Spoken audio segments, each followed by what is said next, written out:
guys, thanks for stopping by my channel. Today we're going to be taking a look at this coloring book, and it's just simply called 70s Coloring Book. And I decided to do a flip and chat on this one, since it has some pages have some little bit of information alongside them. So I thought I'd read it out to you instead of just doing a regular flip through like I normally do. Because, I like to read stuff, and I thought you guys might like to hear me read it out as we look through the pages. It's by Studio Bye Bye. That's what it's listed as on Amazon, but it seems like on the back of the book, it kind of looks like it's Bye Bye Studio. So Bye Bye Studio or Studio Bye Bye, I'm not really quite sure. Did see they have quite a few fashion-related coloring books. They have like sketches, and one's just dedicated to handbags and shoes, I think. And they have a 60s, the 70s, and also an 80s coloring book. So I decided to get the 70s because I thought that one looked the most interesting to me as of right now. So I might get the 80s and the 60s too. I'm not sure. But yeah, so let's get into it. Now, this is kind of shiny on the outside, and let's read the back of the book first so we can see what it says. It says, a must-have coloring book for fashion lovers. Coloring books have taken the world by storm, providing an outlet for people looking to decompress, relax, and get in touch with their artistic side. There's a reason the 1970s continues to be one of the most stylish decades of all time. Skirts got shorter, boots got taller, and a range of style icons like Lauren Hutton or singer Cher helped spearhead some of the most memorable fashion moments of that time captured in this coloring book. It's not just a coloring book, it's inspirational, it's creative, and it's a must-have for every fashion lover. Okay. So let's take a look inside.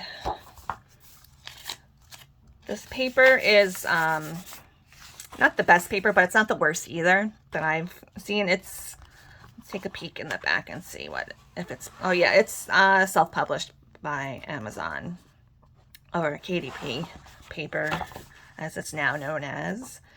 But I paid $6.90 for this book, so not a bad price. This is Marissa Berenson, a photograph of. Let's see what it says. Marissa Berenson was one of the highest paid top fashion models of the late 1960s and early 1970s. The grandchild of famous fashion designer Elsa Schiaparelli. Oh, that's interesting. I do have a color story on Schiaparelli Pink. That's actually one of my favorite designers, Schiaparelli. I did not even know that this was her granddaughter. See, you learn something new every day.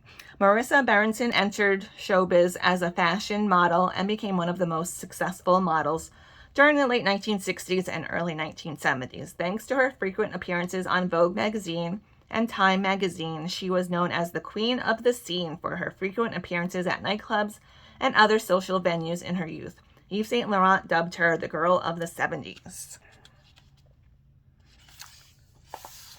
So there's some famous people in this book to check out. Let's see. This one doesn't have any info. This is just a 1970s lady, I guess, with a big hat and some nice bangles and a nice little 70s background. 70s patterns. While psychedelic influence from the 1960s continued well into the 1970s, this groovy decade was all about bell-bottoms, disco funk, and free love. Design-wise, the style of the decade flaunted bold colors, thick lines, flowery patterns, and curvy fonts. In contrast to the psychedelic style, the 1970s design showcased simple, flat shapes often arranged into recurring patterns and used as backgrounds, art, or fabric designs for fashion and home decor. So there's a lot of crazy patterns. I kind of feel like mixed patterns like this are always kind of in style. I know when I used to do windows for this one store I worked at when I worked in New York, and I would love to do that. That was like my favorite thing to do, was to mix stripes and polka dots. There's a right way and a wrong way to do it, but I think it always looks kind of cool when you do it. Like it's kind of a mixed media type of look translated onto clothing.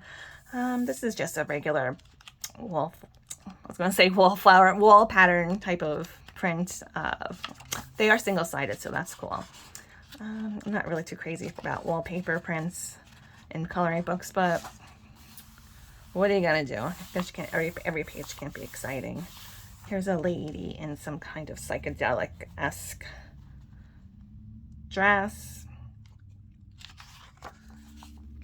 I don't really like when there's like really like these little tiny little details in here.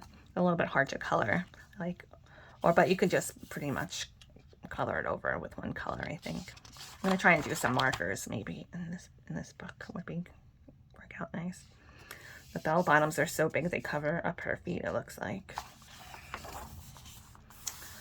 Another bold pattern scarf with a hat on top.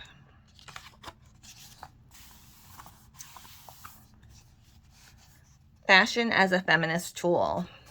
And she posing with the vacuum cleaner. In the early 1970s, women were gaining control of their personhood one step at a time, and that included their closets. The 1970s marked the first time in history when women could choose their own styles and not be dictated to by Paris or New York. Before, when designers came up with new trends, entire wardrobes had to be thrown out or modified in order to stay in fashion. The young wore blue jeans and shirts with no bras, and women seeking to express their individuality wore pants. It was the beginning of the great sportswear era. Whatever women wanted and bought were separate items, sweaters, shirts, jackets, to pull together themselves as they saw fit. I think like the 50s and 60s, like you'd have to buy like a whole fashion kind of set and wear it all together. Now in the 70s, you can just mix and match sportswear, like ready to wear stuff. This couch looks a little weird back there. But... Lauren Hutton. Lauren Hutton became a hugely successful model and actor in the 1970s. She was told to fix the gap in her teeth. Oh, I think they should have put a picture of her with the gap in her teeth. That would have been more like of a signature look, I think. Kind of doesn't even really look like her, in my opinion. And while she tried to hide it for a while using a piece of wax, it soon became her signature. Hutton made history by being herself when she signed a contract with Revlon that was, at the time, the most expensive modeling contract ever. Her modeling career had included fashion and beauty campaigns, magazine covers, and runway shows, and she also delved into acting too. Platform shoes. By the 1970s, platforms had become wildly popular. The shoe style paired well with bell-bottom jeans, which were a quintessential wardrobe item at the time. Platforms were so ubiquitous they were considered androgynous, worn by women and men alike. They were the party shoe of the era, having become synonymous with the disco and outrageous fashions. 70s platforms were often adorned in outrageous ways, such as with glitter or tiny lights. I think sometimes they would have those goldfish at the bottom too, I think too, right? Knit, crochet, patchwork. 70s fashion began with a continuation of the late 1960s hippie style. In the early 1970s, this meant an emphasis on handmade materials, decorations, while the hippies of the 60s had embraced these items as a way of rejecting mainstream fashion. Designers in the early 70s began to incorporate them into their high fashion collections. Patchwork, crochet, and knitting embroidery were all among the details used by designers.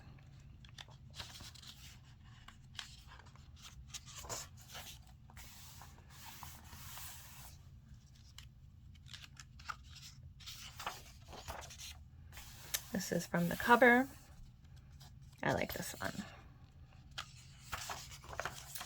Halston. Oh, that's my... There's a really good Netflix, I think it's on Netflix, show. It's not a documentary. It's kind of like it's like a fictional, like almost like true story, but like it's, with actors. And I keep meaning to watch it, and I never do. Halston's minimalist, clean designs, often made of cashmere or ultra suede, were a new phenomenon in the mid-1970s. Discotheques and redefined American fashion. Halston was known for creating a relaxed urban lifestyle for American women. He was frequently photographed at Studio 54 with his close friend Liza Minnelli, Bianca Jagger, Joe Ulia, and Andy Warhol. I know I used to have some Halston perfume when I was younger. And some nice fur coats, a lot of fur trim stuff. So with the bell bottoms and the kind of chunky boot, like the berets too. The big sunglasses. Ooh, Saturday Night Fever. The decade is 1970. The dance floor is crowded. The era of disco is in full swing, and life is good. Thanks to hit songs from singers like Donna Summer and Diana Ross, the 1970s were all about disco music and clubbing style. Now, even 40 years later, discotheques like Studio 54 are remembered for their glamorous and wild night scenes. The movie Saturday Night Fever had a tremendous effect on popular culture of the late 1970s. The film helped significantly to popularize disco music around the world and made John Travolta famous.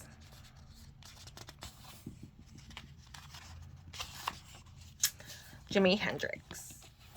Hendrix's fashion sense wasn't just about color interplay, as it has often been said. He considered all aspects of the clothes he wore: shade, shape, texture. Shout out to his brilliant fringe jacket, which finished his bright flares with a dose of flamboyance. Hendrix was a big fan, regularly topping off his heavy printed outfits with suede fedoras.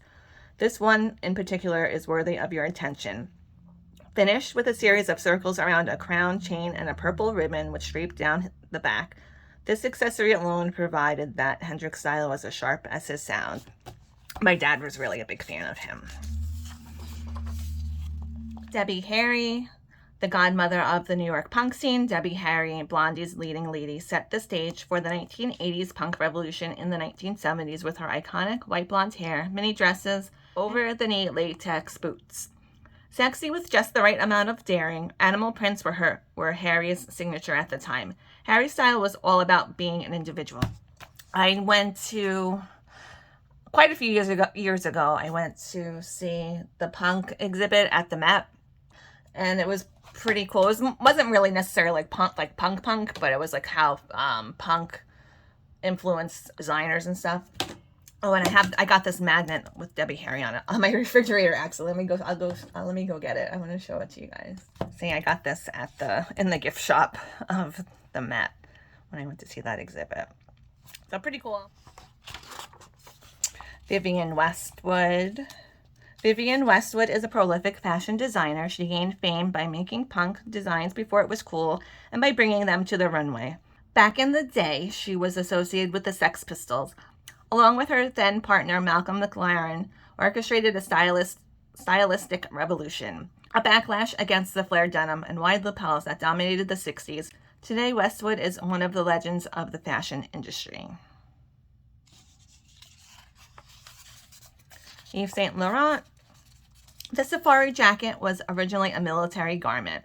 Yves Saint Laurent became the first designer to launch a masculine piece of a functional nature. The photo of the model, Vereshchuk, I'm not sure, muse of the 70s with the Saharian by Yves Saint Laurent, published in Vogue, has inspired many collections. This kind of safari looks does come back in style every so often, I noticed.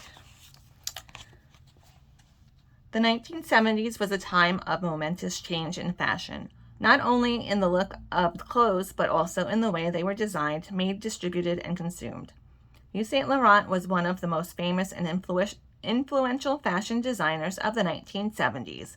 Drawing inspiration from menswear, foreign cultures, and historical periods, Saint Laurent crafted a new chic and modern way of dressing that became synonymous with the sexy and glamorous lifestyle of the decade. This is kind of almost like veering into the late 70s, early 80s kind of look, I think.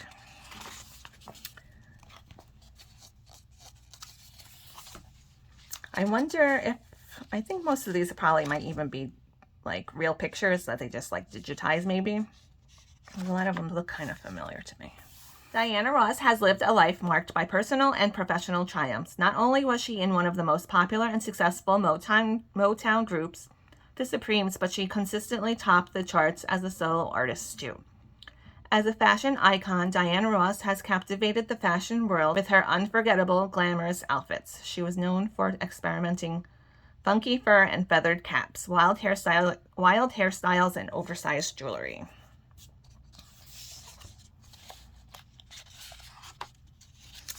David Bowie.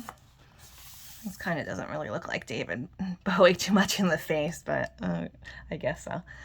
Bowie was known for his incredible changing personas and once stated that these alter egos helped him overcome shyness. One of his most famous and most recognized personas is Ziggy Stardust, in which Bowie dyed his hair bright red and donned wonderful, colorful creations.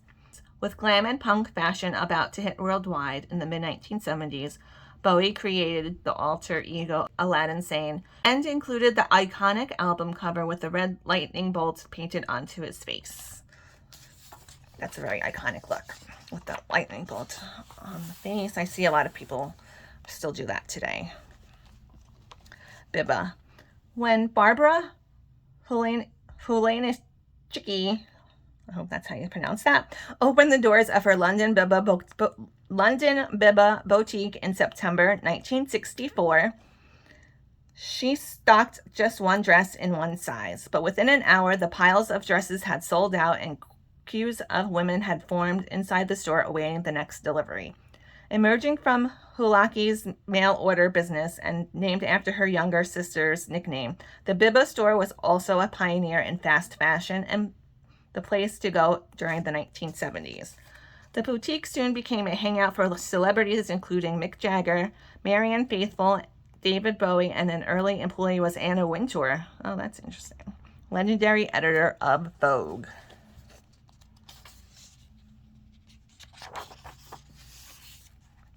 Tunics. Women's fashion in the late 1970s included cowl-neck shirts and sweaters, pantsuits, leisure suits, tracksuits, sundresses worn with tight t-shirts, strapless tops, lower-cut shirts, cardigans, velour shirts, tunics, robes, crop tops, tube tops, embroidered vests and jeans, knee-length skirts, loose satin pants, designer jeans, culottes, Daisy Dukes, and tennis shorts. This continued into the 1980s. Okay, that was like a whole big list, but the title was tunics. Bring like a tunic top here.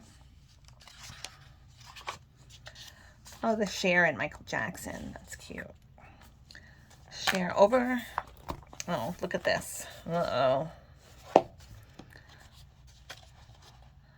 Over the last 6 decades, the raven hair goddess of pop, Cher remains an unequivocal fashion trailblazer. From flower child in Sonny and Cher to the beginning of her pioneering career as a style superstar. During her partnership with Bob Mackie, Cher radically expressed female agency in the male-dominated music industry throughout the 1960s and 1970s, often in an ultra-feminine, glitter-adorned, skin-bearing jumpsuit.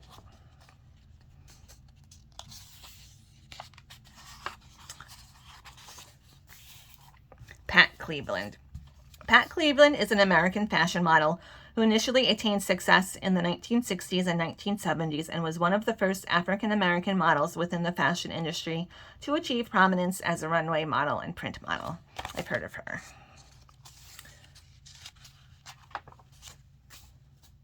Hip-hop and fashion.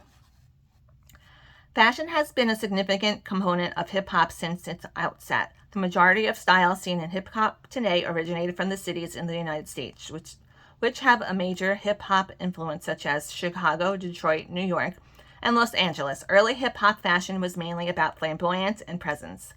Brightly hip-hop fashion, 1970s colored tracksuits and bomber jackets were extremely popular in the 70s. Sneakers were also already an intrinsic part of the culture, especially Pumas and Chuck Taylor All-Stars. Accessories were integrated as a part of the late 1970s to early 80s. Gold jewelry such as chains, watches, rings were sought after, which garnered some criticism, as it was felt that in order to feel fashionable, you had to spend a lot of money. Oh, my book kind of fell apart, I think, a little bit. Oh, well. Black Power. There is no denying that the American fashion industry has found inspiration within Black culture. Whether it's bursting down runways, in stores or online, everywhere you look, style influenced by African Americans is embedded into today's fashion for people of all colors, races, and status. During the 1960s and 70s, the Black Panther Party led a revolutionary social movement that fought for civil rights and equality, and although they had a big impact in the political sphere, they also impacted the fashion of the era by becoming the counterculture idealist of their time. Later, black people from the ghetto were rocking oversized hoops, printed do-rags, and shiny gold chains before they even became the trends they are today. Nameplate jewelry and gold chains got their roots from the 1970s New York style and hip-hop culture. I still have my nameplate necklace from when I was maybe 7. I got one. And